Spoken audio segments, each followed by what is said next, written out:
Okay, so sheds and garages. Okay, where do we go from here?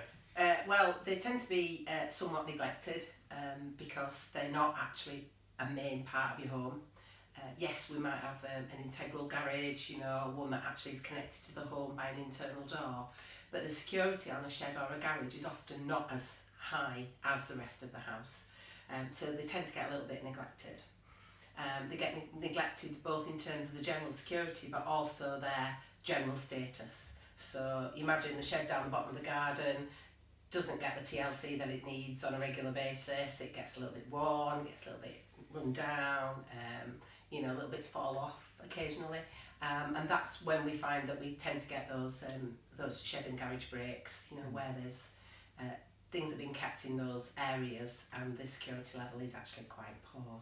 Yeah, I think it's funny because when we're out doing our jobs, we'll find that we can target or sort of do all the locks on a door on a house, but quite often we have to remind people that you've got a garage there as well. Do you want to do anything else with that? Because they seem so focused on home security up to a point, and like you say, they forget those those external bits. And of course, nowadays people will keep bikes in them. As you mentioned, tools just before. Tools, major issue. Yeah, so it might be an area that when you move in, it might not be a priority for security, but over time people start putting things of value in there. They do. So it changes, doesn't it? And they forget. Yeah.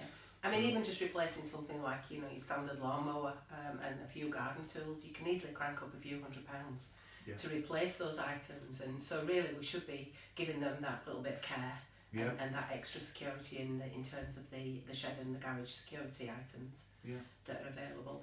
But it is really important to check the condition of those, the shed, the garage, to make sure that there's no point putting an absolutely smashing lock on there if the actual door is falling apart, or I can take the window out, or I can take the roof off. It's about looking at it holistically before you make any changes to the security. And even those small things, like the amount of times I've seen really fancy or real good heavy duty padlocks on a really poor hasp and staple, so you think, well, what's the point? You've got half the job, you've nailed it, you're halfway there, but really you've not quite nailed it. Or you've got the protruding screws and they can just unscrew the screws and then the whole thing comes away or the door comes off. And it's just really, really difficult, to sort of secure them in a way that makes sense. So it's often, looking for other items to secure. So if you're keeping bikes in there, maybe not looking at the actual structure of the garage, look at what you can secure inside. So your ground anchors, even heavy chains, chaining items together. So linking bikes to the lawnmower to the trimmer, so that if they actually try and take one item away, they've got to take several. The idea is to deter or delay them from actually getting anything. So it makes sense to try and fasten things together.